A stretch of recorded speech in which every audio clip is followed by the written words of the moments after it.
As you all likely know, nuclear power has long been a controversial topic, and the catastrophe at Chernobyl in 1986 certainly hasn't helped with public perception. But what if I told you that 30 years before that famous fallout, on a crisp October morning in 1957, Britain had its own nuclear disaster? A raging fire within a reactor on the Cumbrian coast. Really, you ask? Why have I never heard about this? Well, with the Cold War well underway, we needed to hide such nuclear weakness from one country in particular: the United States of America.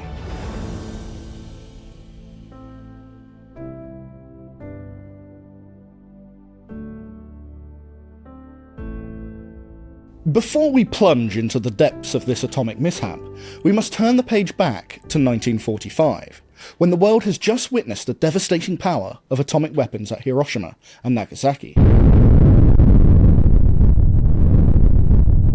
Britain emerges from the Second World War into a dramatically altered global landscape. The empire is waning, America and the Soviet Union are rising as superpowers, and in the corridors of Whitehall, a realization dawns. Britain needs the bomb. Britain's role in unlocking the atom's secrets began well before the Americans even entered the war. At the Cavendish Laboratory in Cambridge, James Chadwick had discovered the neutron. John Cockcroft and Ernest Walton split the atom for the first time. And in fact, it was two refugees from Nazi Germany, Otto Frisch and Rudolf Peierls, who first calculated that an atomic bomb was theoretically possible. Their memorandum, written in 1940, while working at the University of Birmingham, effectively launched the Allies' atomic weapons program. When America entered the war and launched the Manhattan Project, Britain's nuclear expertise was too valuable to ignore. The Quebec Agreement of 1943 merged the British efforts with the Americans, and dozens of British boffins, led by Chadwick, were packed off to Los Alamos, where they made crucial contributions. But here's where things get a bit sticky. You might think that our American allies, after such close collaboration, would continue sharing their nuclear progress post-war. After all, we'd quite literally helped write their atomic recipe book. And in 1945, Churchill and Roosevelt had even signed an agreement stating that full cooperation between the US and Britain in atomic energy should continue after the defeat of Japan.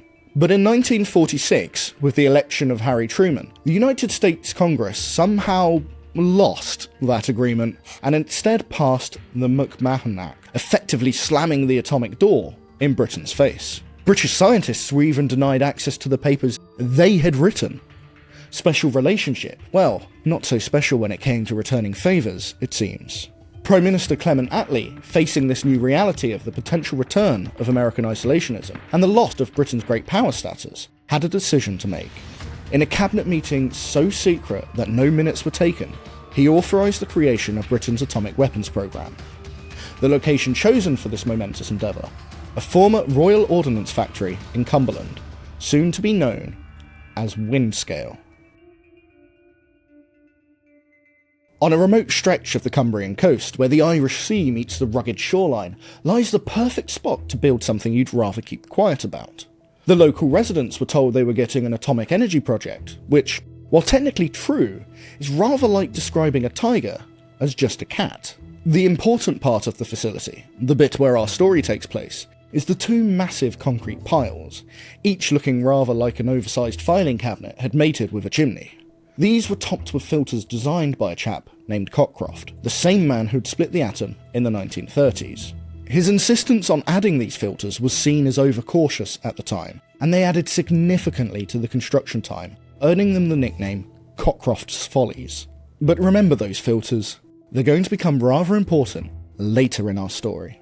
The rush to build Windscale was extraordinary. Britain's finest minds, many fresh from their wartime scientific endeavours, were put to work. Engineers, physicists and technicians worked around the clock, knowing they were in a race against time. The Soviet Union had detonated the first atomic bomb in 1949, and Britain was desperate not to be left behind. By 1950, pile number 1 was complete, followed shortly after by pile number 2 the following year. These reactors were technological pioneers, but they were also products of their time. Built in haste with limited understanding of the technology and under immense political pressure to deliver results. Now, you might be wondering how exactly one goes about making fuel for a nuclear bomb. Well, it's a little bit like cooking. If your ingredients are atoms and your oven was powered by nuclear fission, you start with uranium-238. the more stable, less fissile cousin of uranium-235. And when you expose this uranium-238 to neutrons in the reactor core, some rather interesting atomic gymnastics occur. The uranium-238 absorbs a neutron and becomes uranium-239, which is about as stable as a politician's promised. Within minutes, this uranium-239 transforms into Neptunium-239, which itself hangs around for a couple of days, before finally becoming what we're after, plutonium-239. The Windscale piles were essentially massive uranium cooking machines. Picture a huge block of graphite, about 15 metres high and 12 metres in diameter, peppered with horizontal channels like an enormous atomic Swiss cheese. These channels housed aluminium cartridges containing the uranium fuel. The graphite acted as a moderator, slowing down neutrons to just the right speed for our atomic cookery. New fuel cartridges would push the spent ones out the back of the reactor into a water channel, where they would cool and be collected. Not exactly the most high-tech of solutions, and the cartridges did frequently miss the water channel, occasionally cracking and throwing uranium oxide dust up the chimney to, thankfully, be collected by those filters. To keep this whole process under control, the operators had to maintain precise temperatures. Too cold and the reaction would fizzle out. Too hot and, well, we're going to get to that shortly. The whole thing was cooled by forcing air through the channels, over the aluminium cartridges, and up those distinctive chimneys. Rather like a massive radiator, except this one produced materials for atomic weapons. But there's a snag, and pay attention to this bit because it's crucial to understanding what went wrong. The graphite blocks could accumulate energy when bombarded with neutrons, rather like a battery storing charge. This is known as Wigner energy, and it needed to be regularly released through a process called annealing, which involved carefully heating the graphite core. If this wasn't done, then eventually the graphite could discharge the energy through a spontaneous rush of heat. By 1957, Windscale had spent almost 7 years successfully producing plutonium for Britain's nuclear deterrent, isotopes for the country's nascent nuclear medicine program, and a fair bit of national pride. But pride, as they say, often comes before a fall, and in October of that year, the delicate balance of atoms and ambition was about to come catastrophically undone. By the autumn of 1957, the pressure on Windscale's operators was mounting. The Americans had recently announced their first hydrogen bomb test, and the Soviets weren't far behind. Britain, desperate to keep pace in the nuclear arms race, had made a fateful decision. The Windscale piles, already 2 years beyond their original life expectation, would be pushed beyond their original design specifications to produce tritium for H-bomb development. Work went ahead despite protest from the technical staff. They were trying to squeeze Formula 1 performance out of your granddad's old Morris Minor. The piles had been designed for one purpose, producing plutonium, and now they were being asked to perform an entirely different task. The modifications to produce tritium had introduced new complexities to an already delicate process. The temperature measurements in the core had become increasingly unreliable. The thermocouples responsible for measuring heat distribution were placed according to the original fuel requirements, not where the reactor would be hottest with the new design. The operators had to rely more on their experience and intuition than their instruments. A dangerous combination when dealing with nuclear reactions. On October the 7th, 1957, the operators began what should have been a routine operation. The annealing process to release the Wigner energy built up in the graphite core. It was a procedure they had performed many times before, but this time, something was different. The first sign that things weren't quite right came when the operators noticed unusual readings from their instruments. The temperature wasn't rising as expected during the heating phase of the annealing process. Following standard procedure, on the morning of October 8th, they increased the power to the reactor. And here's where things go completely pear-shaped. What the operators didn't know, couldn't know, given their instruments, was that their temperature readings were wrong. The core was actually much hotter than their gauges suggested. By increasing the power, they were quite literally adding fuel to a fire they didn't yet know existed. By the early hours of October 10th, the situation had deteriorated further. The readings were all over the place, and the operators were becoming increasingly concerned. The temperature was meant to fall after a successful Wigner release, but it wasn't. And then came the moment that confirmed their worst fears. When two operators went to inspect the charge face of the reactor, they saw something that made their blood run cold. A cherry red glow emanating from the inspection holes. Its presence could only mean one thing. The core was well and truly on fire. What had started as a routine maintenance procedure had now evolved in what would become Britain's worst nuclear accident. But the real crisis, and the heroic efforts to prevent a catastrophic meltdown, were just beginning. The next few hours would test the courage, ingenuity, and determination of every person at Windscale to their absolute limits. The reactor core was now unquestionably ablaze, and the control room had a seemingly impossible challenge on hand. How do you fight a fire you can't see, can't reach, and that conventional firefighting methods might make catastrophically worse?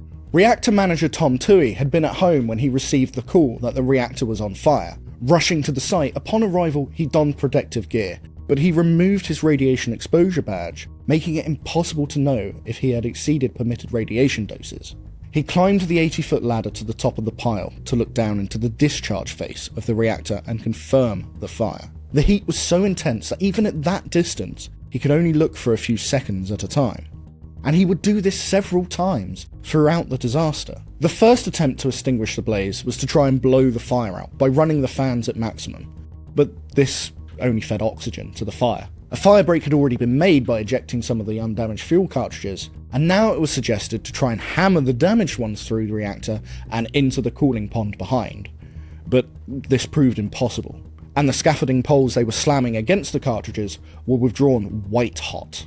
Next, they tried carbon dioxide. The theory was sound: starve the fire of oxygen, but they had difficulty getting it into the reactor. With a makeshift rig, the engineers pumped 25 tons of CO2 into the reactor core, which, to put it into perspective, is about the same as emptying 25,000 fire extinguishers. They waited, hoped, measured. Nothing. The fire continued to burn, mocking their efforts.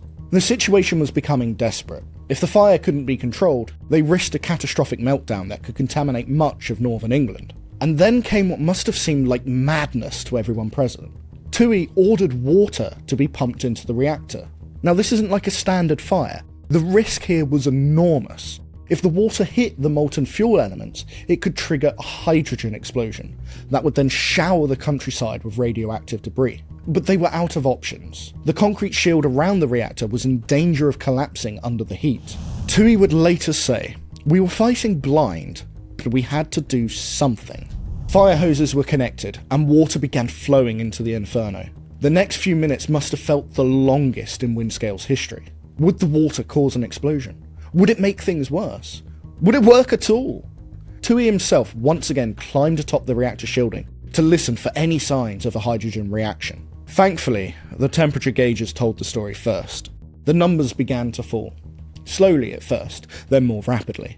The water was working, but they weren't out of danger yet. For the next several hours, they continued to pump water into the reactor, watching anxiously as the temperature gauge gradually declined. After 24 hours of continuous water application, the fire was finally extinguished. But the crisis wasn't over. Far from it. Now they had to deal with the aftermath. A flooded, severely damaged reactor core, and the question of how much radiation had already escaped into the environment. The battle was won, but at what cost to the surrounding countryside and its people? As the last wisps of steam rose from pile number 1, the immediate crisis was over. But for the surrounding Cumberland countryside, a new and invisible threat was emerging. Those Cockcroft's follies, the filters that had seemed so unnecessarily cautious during construction, had trapped an estimated 95% of the radioactive material. Without them, the disaster could have rivaled Chernobyl in its devastation. Sometimes paranoia pays off. But even with the filters, significant amounts of radioactive material had escaped. The numbers are sobering. Approximately 20,000 curies of radioactive iodine-131 were released into the atmosphere. For comparison, that's about 1/50th of what would later be released at Chernobyl. Not apocalyptic, perhaps, but certainly not something you want floating around your neighbourhood. Here's where the story takes a strangely British turn. The immediate response to this nuclear crisis? A good bottle of milk. No, really. Scientists quickly realised that radioactive iodine could accumulate in the thyroid gland, particularly in children. Cows grazing on pastures contaminated with radioactive fallout passed the iodine-131 into their milk, creating a direct pathway for human exposure. The solution? Test the milk supply and remove contaminated milk from the food chain. Operation Milk, as it is unofficially known, saw officials testing dairy products across the region. For several weeks, milk from farms within 200 square miles of Windscale were poured away. Just picture that. Hundreds of thousands of litres of milk being dumped, while officials reassured the public that everything was under control. The Atomic Energy Authority have announced that some uranium cartridges in the centre of the atomic pilot Windscale became overheated yesterday. The authority have said that staff are now reducing the temperature of the pile with water. At the moment, a northeast wind is blowing across the Windscale factory and is taking any radioactive dust or vapour out to sea. Keep calm and carry on, even though your team might be slightly radioactive, but, stiff upper lip. Thankfully, iodine-131 has a short half-life of just 8 days, meaning this control measure was actually only needed for a short period of time. The government's public response, however, was typical of Cold War damage control. The official line? A fire had occurred, and it had been successfully extinguished. There's no cause for public concern. Behind closed doors, however, the mood was far more serious. The government commissioned an official inquiry, led by Sir William Penny. Yes, the same William Penny who had worked on the Manhattan Project. To investigate into the cause of the accident at Windscale and the measures taken to deal with it and its consequences. His report was damning, but it was kept secret for 30 years. The full details of the accident weren't made public until 1988. There was a fear in government at the time that revealing the full extent of Britain's nuclear mishap would expose operational incompetence and then further jeopardise joint nuclear ventures with America. This concern was especially acute as Britain sought US support for its hydrogen bomb programme.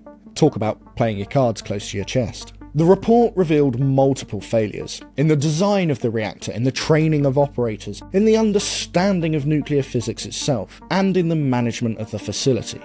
The rush to produce tritium for Britain's hydrogen bomb programme had led to corners being cut and risks being taken. Windscale Pile No. 1 was sealed up, its core still containing 15 tons of uranium fuel. It remains entombed to this day, a silent monument to the early atomic age. Pile No. 2, though undamaged, was also shut down permanently. The risk of a similar accident was deemed too high. But while the piles were closed, Britain's nuclear ambitions were not. The lessons learned at Windscale would influence the design of every subsequent British nuclear facility. Today, if you drive along the Cumbrian coast, you'll see a very different sight from the Windscale of 1957. The facility, now called Sellafield, has grown into a sprawling complex of nuclear buildings. But there, among the more modern structures, stands Pile No. 1, its distinctive chimney still reaching skyward, though it is now sealed shut and silent. The fuel rods, warped and melted from that October fire, still lie within their graphite tomb, a time capsule of atomic ambition gone awry. And remember those Cockcroft follies? Sir John Cockcroft's insistence on fitting filters to the chimneys, once mocked as needlessly cautious, is now celebrated as a prime example of what nuclear engineers call defence in depth. The principle that you need multiple layers of protection, even if you think you'll never need them. I feel it's important again to highlight the actions of Tom Tuohy and his team during the crisis. They exemplify both the best and worst of our relationship with nuclear power. Their courage in facing down an unprecedented nuclear disaster was remarkable. But the very need for such heroics shows the dangers of cutting corners and pushing technology beyond its understood limits. The initial secrecy surrounding the accident, while typical of the era, ultimately damaged public trust in nuclear power. When the full report was finally released in 1988, it revealed that the dangers had been far greater than initially admitted. Transparency isn't just ethical, it's essential for public safety. Unfortunately, this had to be learned again at 3 Mile Island, Chernobyl, and at Fukushima. The atom demands respect. Safety cannot be compromised, and the price of progress should never be blind ambition. I want to thank you all for joining me on this exploration of one of Britain's most significant nuclear incidents. If you enjoyed the video, don't forget to like and subscribe.